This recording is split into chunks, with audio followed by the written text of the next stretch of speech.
Good morning. This is Mona, and this is my morning view. Today, spring 25. Listen to the birds. They are singing. The sun is shining. It's cold. My thermometer is sitting in the sun, so it's registering 40, but it's not 40. I can feel it in my fingers. So it's still cold. It's got the greenhouse effect on the thermometer over there. Oh, and then the dog. There she is, waiting. Where's she at? She's inside the, I can't see over here because the sun is shining in my eyes. She's somewhere in there.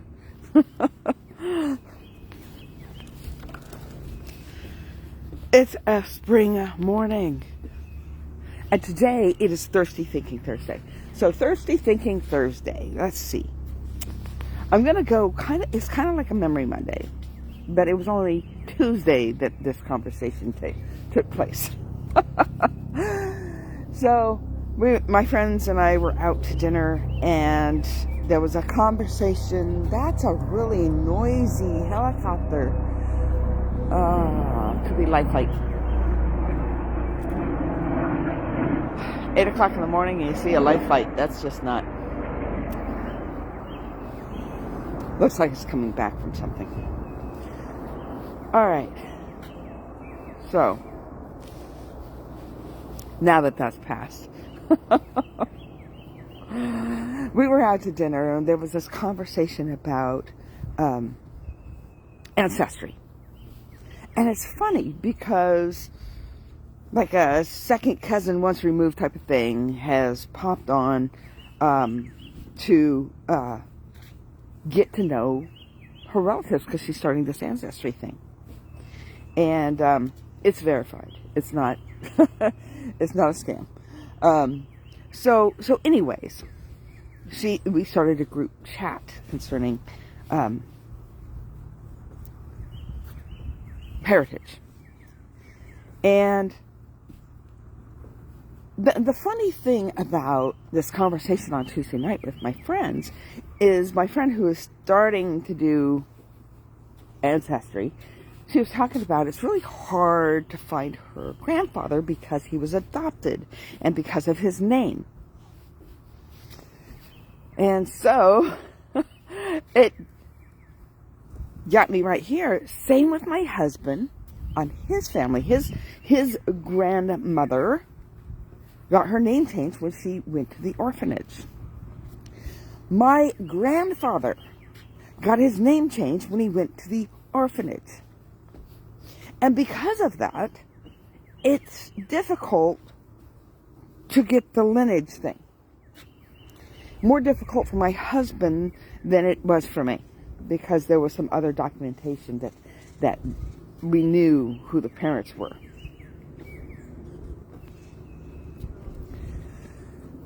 So, in this thing where children go to an orphanage, back in the day, you didn't adopt a child because you wanted a child. Back in my grandfather's day, you didn't go to the orphanage to get. Did I say buy? Oh my goodness! You didn't get a child because you wanted a child. What you wanted was a worker. So when my grandfather and his brother went to the orphanage, my grandfather was older. He was the older one. They were adopted out as hired hands. Not hired hands. You get fed and a roof over your head. But you had to work. You were a worker.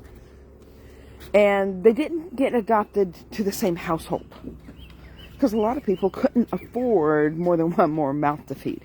But they needed the worker. And so my grandfather felt like he could make it better on his own, so he ran away. He ran away from home. I'm not sure the story on my husband's grandmother's side. I just know she was in an orphanage and her name was changed, and it's really difficult to find people, although, again, they knew who the parents were. So, because they knew who the parents were, it was able to bypass some things. But paperwork-wise, it was just very difficult. The resilience, as my husband's cousin, is how all that information came out.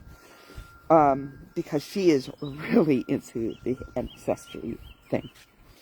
So, so now I have this conversation at work on Tuesday. And I have this conversation on text through, family.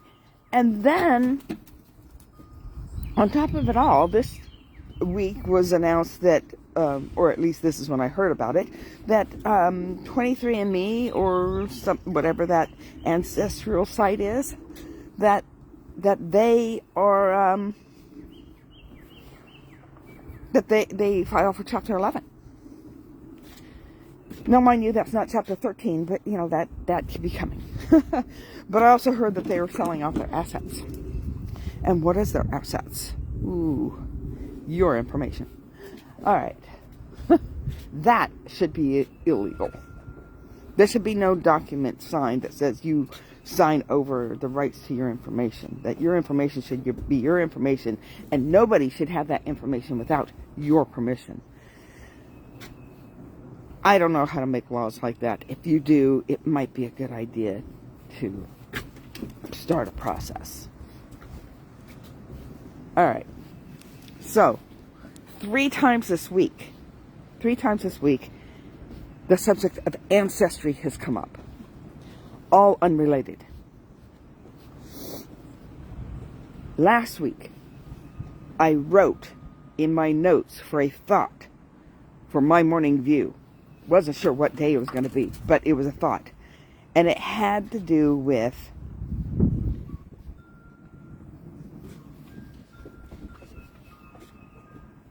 adoption. It had to do with grafting.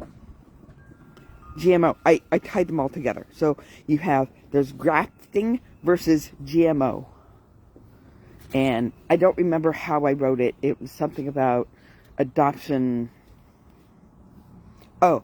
With adoption, you assimilate to your family of adoption. So let's start off with the grafting part.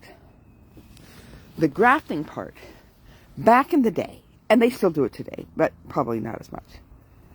If you had a strong, healthy tree,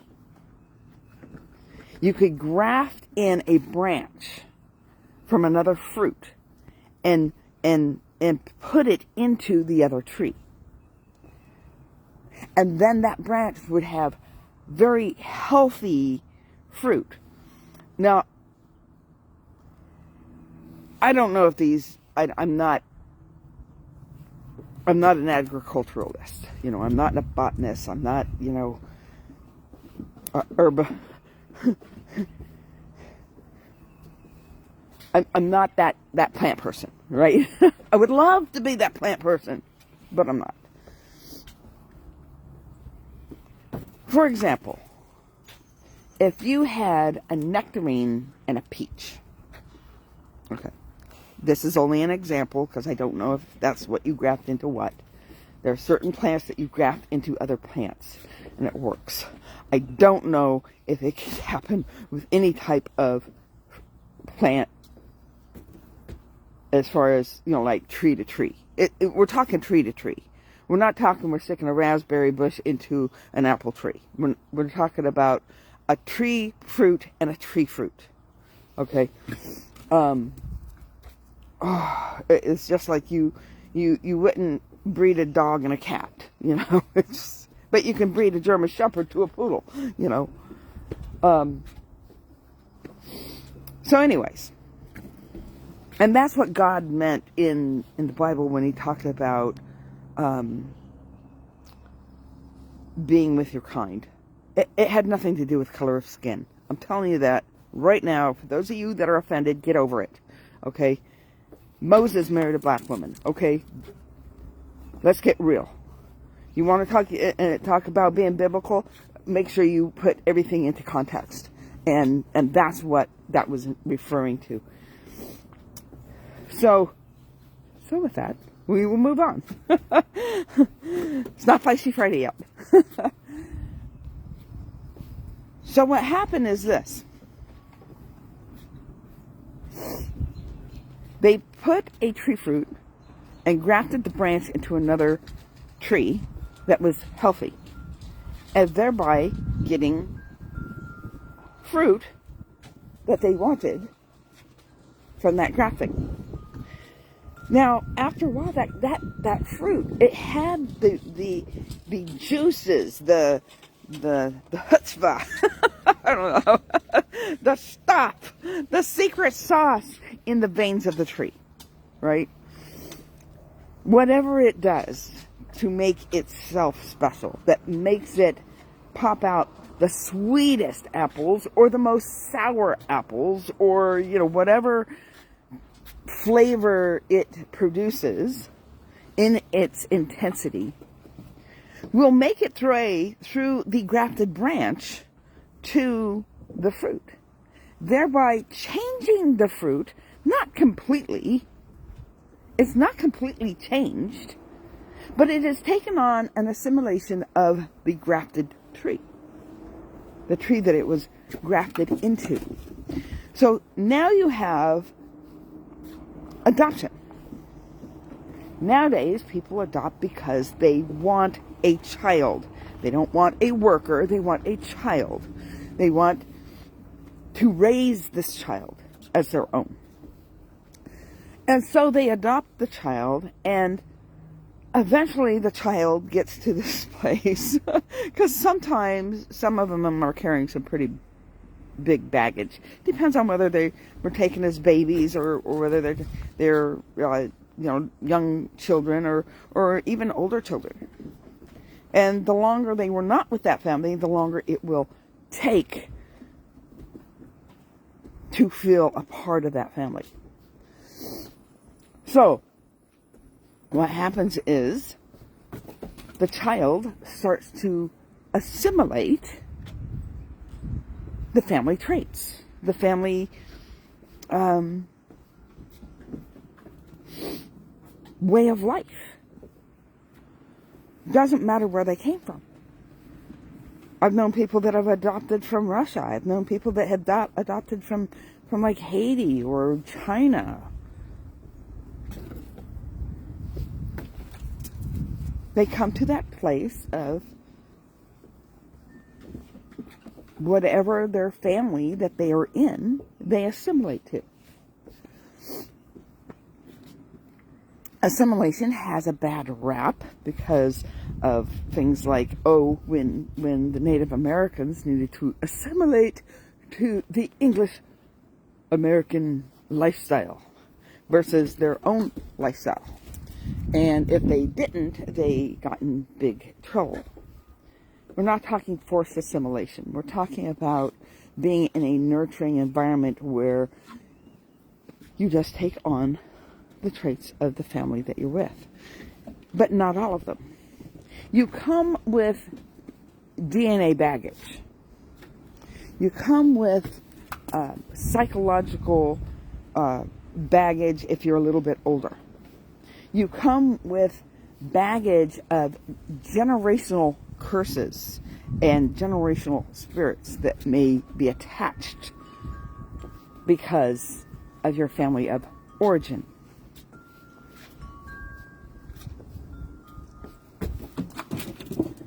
Now let's go on to GMO. GMO is changing the DNA. It's changing the DNA. With the grafting, you assimilated, but you were still who you were. You still held on to what you are, but with an assimilation of the parent plant. The plant that you're grafted into, the adoption plant. With GMO, they chemically, strategically change the DNA. back in the 1950s, I've talked about this before, around 55, 57, somewhere around that time period. They wanted to solve the starvation problem in the world. So they wanted to be able to grow more wheat. But they only had so much space that they could grow more wheat. So they decided that they were going to change the DNA of wheat so that the stalks would be thicker, stronger, and be able to hold more wheat product per stalk. What that did was this. It messed with the matrix of the gluten. So you had these little bit of gluten in wheat. But when it got GMO'd and changed, it made a weave of the matrix of gluten. Because gluten is what keeps things stuck together. That's why when you make gluten-free things, you have a problem with them crumbling. Because it doesn't want to stick together. Gluten is beneficial if you don't have allergies or sensitivities. Now, I remember the first time I ever heard of celiac disease was probably in the 90s, early 90s, maybe late 80s, early 90s. And I read it in a magazine about it. I had never really heard of it before. People with celiac cannot have gluten. It could kill them. But in the meantime, in this present day, there's been a lot of people staying away from gluten. A lot of it because it's fad. It's the thing to do. Oh, gluten's bad for you. We're gonna skip out on gluten.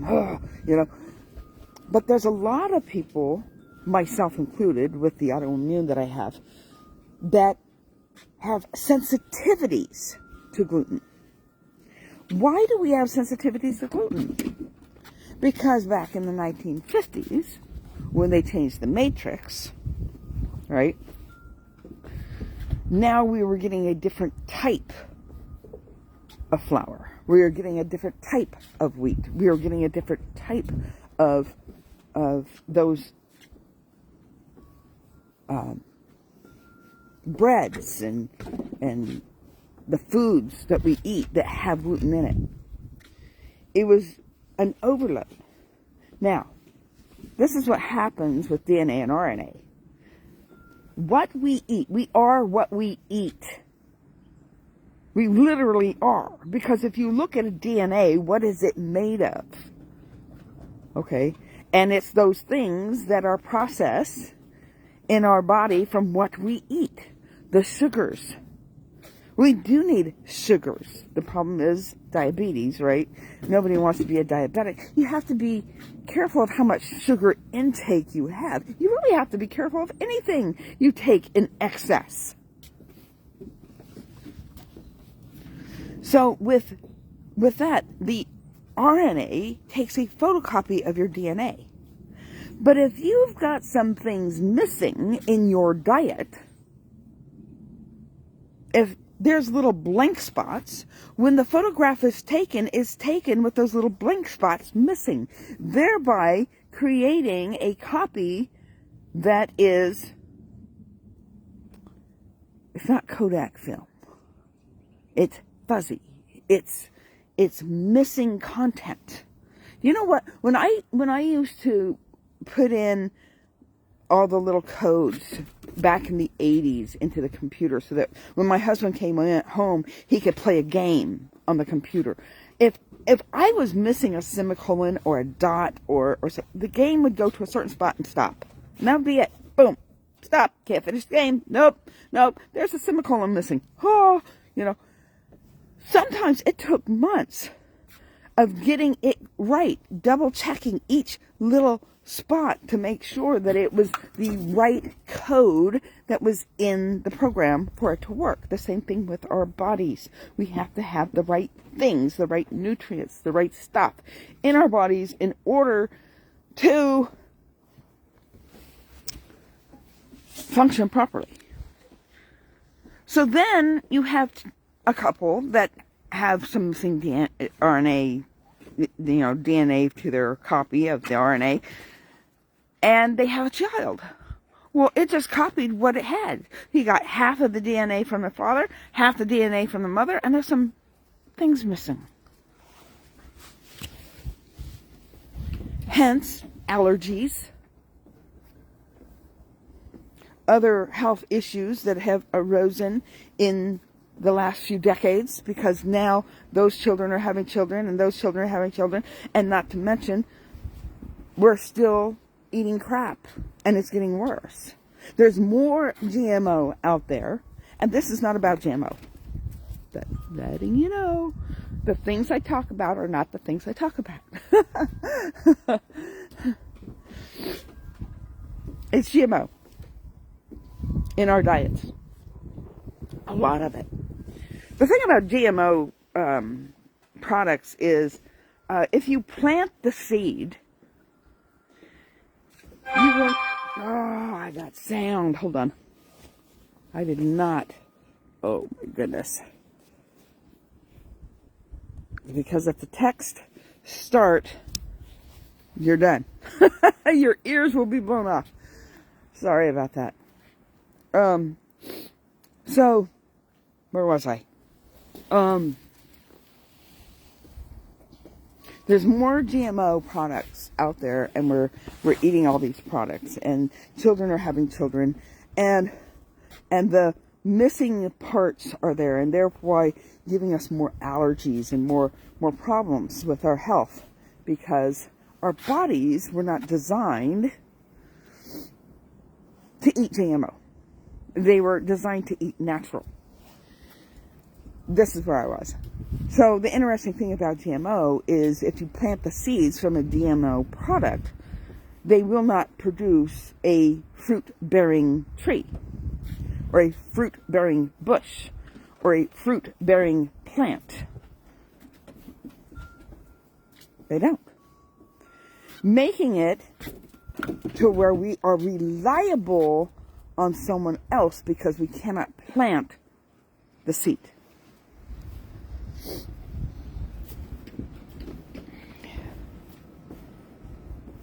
Which brings me back to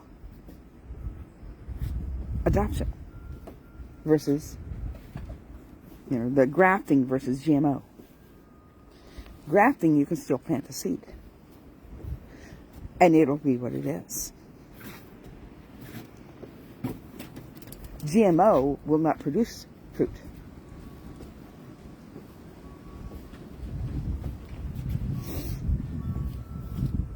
Adoption is not GMO. You're not making that individual the same. They still have their own DNA within them.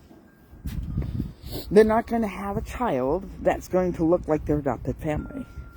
They're going to have a child that looks like their biological family.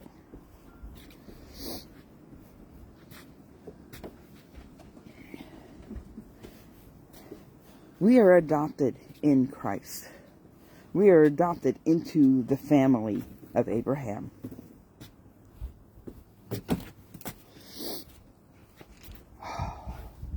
My fingers are really hurting. That's how cold it is out here. And with gloves.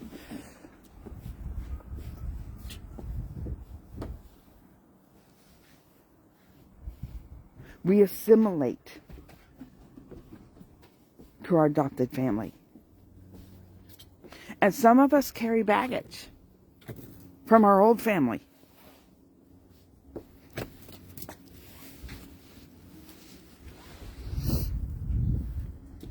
The Holy Spirit comes in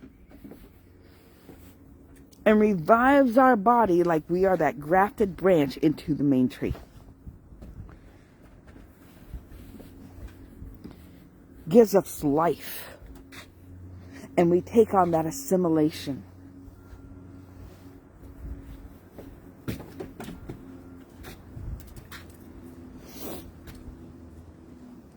One day we'll be transformed. We transform a little bit at a time. A little bit at a time. because we're on this earth.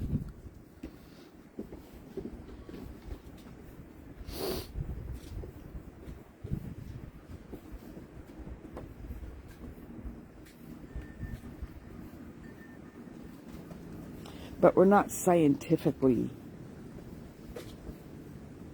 by human hands, altered to where we are no longer fruit-bearing.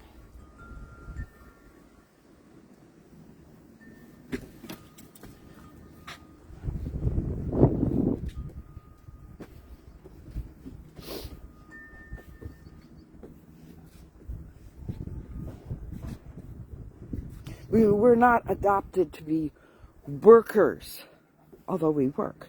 Because when I grew up, we all helped on the farm. We all helped. It was part of the chores. It was part of being the family. You weren't excluded from chores because you were a family member. You were part of the chores because of a family member. But you are not adopted to be a, quote, worker. We get caught up in the work. We lose our identity.